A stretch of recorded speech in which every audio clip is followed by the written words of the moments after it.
In the previous videos, I showed you guys how to derive the equation to calculate the surface integral, the surface value of a certain graph, y equal to f of x surrounding the x-axis, and that area turned out to be a equal to integral a from b and 2 pi I times 1 plus y prime of x squared dx.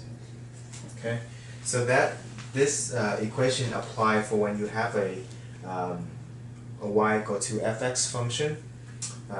Y is in terms of x, and the surface is formed by surrounding or circulating around the x-axis. But what happened when you have a y equal to fx function, y in terms of x, but the questions ask you to calculate the surface value when you have that graph surrounding the y-axis. So how do you go ahead and do that?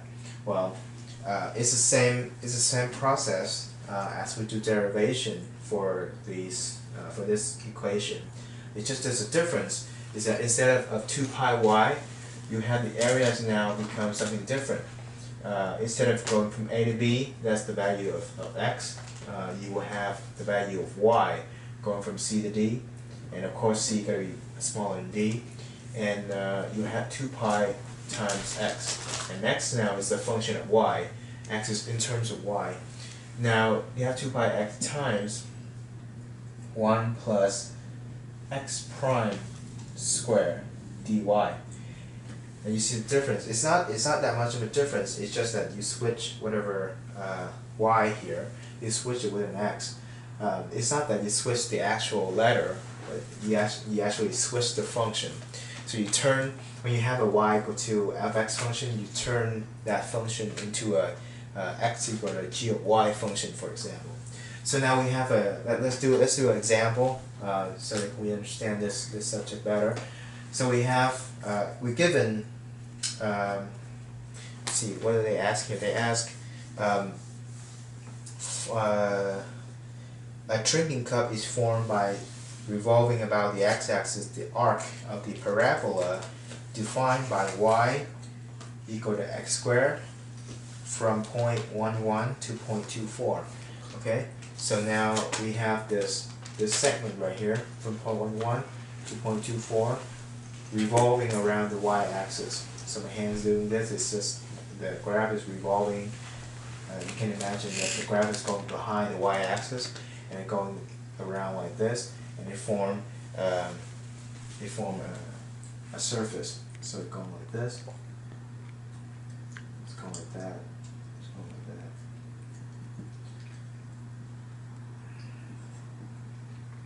that. So it becomes a cup. You can imagine it. There's nothing below here because this only set us to tell us to evaluate from point 11 to point 24, and you plug x equal to 1, yes, x equal to 2, 2 squared equal to 4. Okay, so it is in form of a cup, but how do we find the areas for this cup? Well, we have the equation, right? It is y in terms of x, but it's surrounding around y-axis. So what do? We gotta transform this in terms of y, right? So now we have y equal to x squared. Therefore, x equal to square root of y. Is it plus or minus? Well, you can see here the graph is on this side, right? This first quadrant right here. So in the first quadrant, everything, the x and y values are all positive. So you only have x equal to 2. So you have x equal to square root of y, and there's no minus here because we're in the first quadrant. Okay. So now you have it. Now you have x in terms of y, or you can think of it as just x equal to some g of y. Okay. So now we satisfy what we have now. Okay. We want to label this. This equation is for when you revolve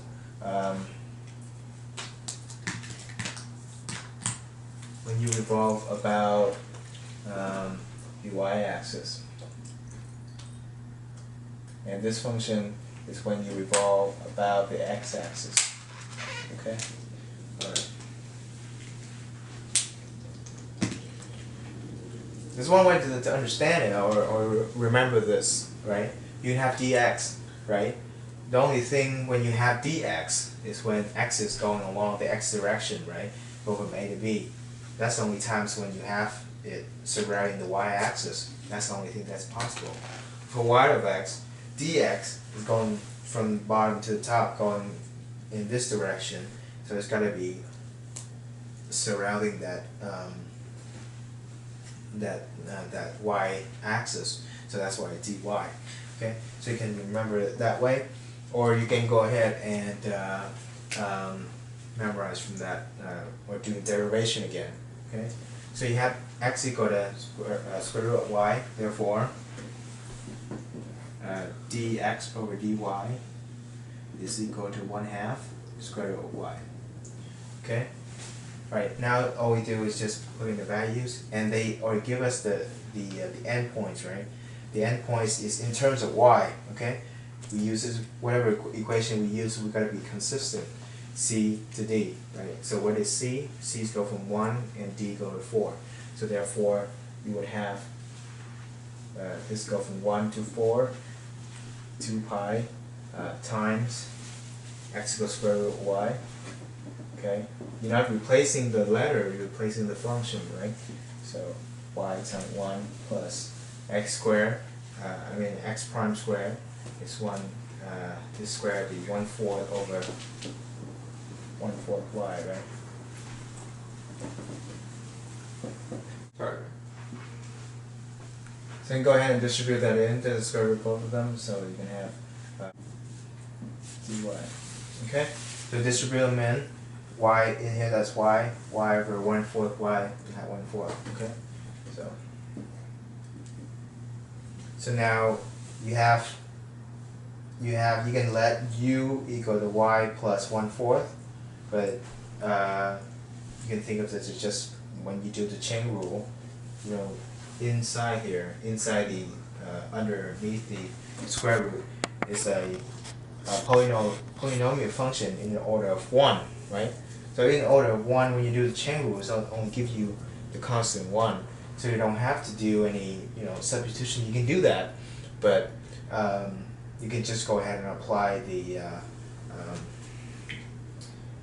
polynomial, the antiderivative for any polynomial, right? And that is equal to n. That's equal to